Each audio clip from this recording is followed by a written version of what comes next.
Hello everyone, in front of me is iPhone 16e and let me show you how to change the date and time on this device. At first open the settings, then go to General, mark date and time, and at first switch off automatic time if it is set, and now manually by yourself just change both date,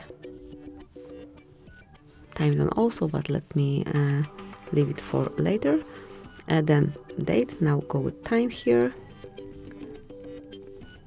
and once it is set you can go to time zone, choose the one that you want to apply, and that's it. So here you've got all the setup, go back and it is applied.